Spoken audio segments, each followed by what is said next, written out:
संजय दत्त की जिंदगी किसी फिल्मी कहानी से कम नहीं रही। फिल्मी करियर तो शानदार रहा, लेकिन निजी जिंदगी काफी उथल-पुथल भरी रही। खुद संजय दत्त मान चुके हैं कि 308 लड़कियों के साथ उनका रिश्ता रहा, जिसमें से 3 के साथ उनकी शादी हुई। संजय दत्त ने पहली पहली शादी एक्ट्रेस ऋचा शर्मा के साथ 1987 में की थी। ऋचा अब इस दुनिया में नहीं है। 10 दिसंबर 1996 को वो गुजर गई थी। ऋचा शर्मा का जन्म 6 अगस्त 1963 को न्यूयॉर्क में हुआ था।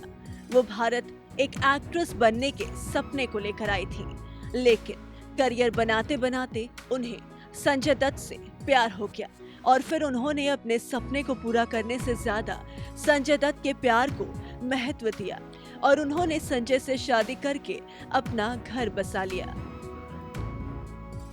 आपको बता दें कि संजय दत्त ने पहली बार ऋचा की तस्वीर एक लोकल मैगजीन में देखी थी। तस्वीर में ऋचा को और उनकी खूबसूरती को देखते ही संजय अपना दिल हार बैठे थे। उसी दौरान ऋचा फिल्म आग ही आग की शूटिंग कर रही थी। अब संजय तो ऋचा को दिल दे ही बैठे थे। फिल्म के सेट पर ही संजय ने ऋचा को प्रपोज कर दिया था। हालांकि संजय का प्रपोजल बेकार भी नहीं हुआ। ऋचा ने भी उन्हें एक बार में ही हाँ कह दिया था। चाहते थे कि ऋचा शादी के बाद फिल्मों में काम ना करे।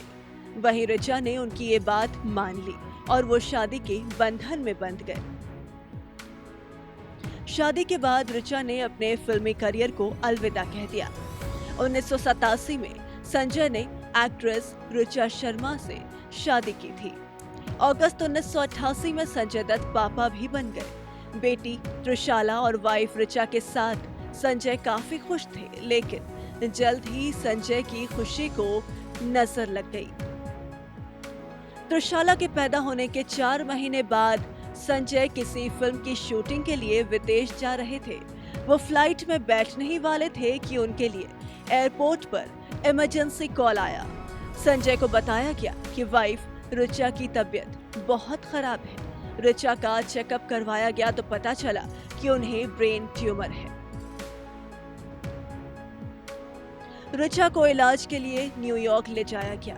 संजय भी कुछ दिनों तक विदेश में रहे, लेकिन वो फिर वापस आ गए। हालांकि उस दौरान वो ऋचा से जुदाई में काफी परेशान भी रहने लगे थे। इसी बीच फिल्म थानेदार की शूटिंग के दौरान उन्हें माधुरी दीक्षित से प्यार हो गया था। कहा जाता है कि माधुरी से अफेयर के बाद संजय ने ऋचा पर ध्यान देना छोड़ दिया था।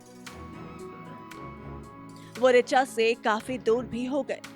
ऋचा की तबीयत बीच में ठीक हो गई थी और भारत लौटकर संजय के साथ नई जिंदगी शुरू करना चाहती थी, लेकिन तब तक बहुत देर हो चुकी थी।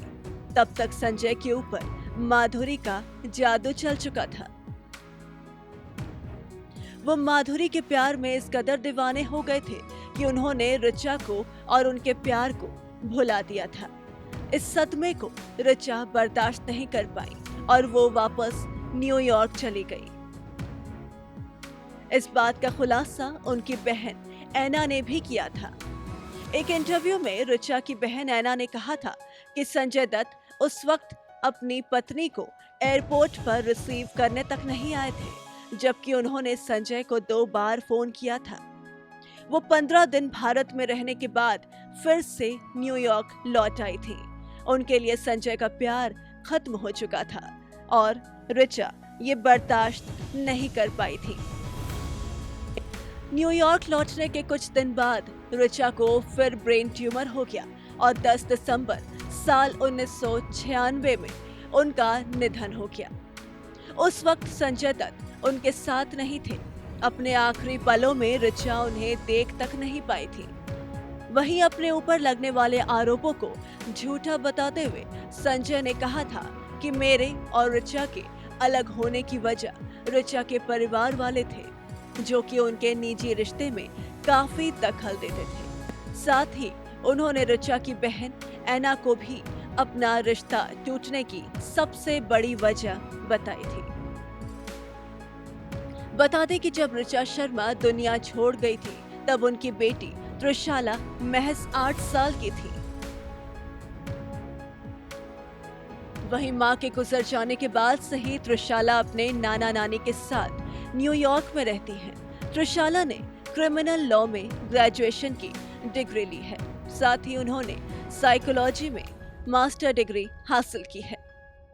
अगर आपको हमारा ये वीडियो पसंद आया हो तो इसे लाइक और शेयर जरूर करें और हाँ, हमें सब्सक्राइब और फॉलो करना ना भूलें ताकि आप एंटरटेनमेंट की कोई भी खबर मिस ना करें। चाहे बॉलीवुड और टीवी से जुड़ी बिग न्यूज हो या स्टार्स का लाइफस्टाइल, बी टाउन की कोई पार्टी हो या सेलिब्रिटीज की डेटिंग, फिल्म और टीवी इंडस्ट्री की गॉसिप हो या कंट्रोवर्सीज, हर वीडियो मिलेगा E24 पर।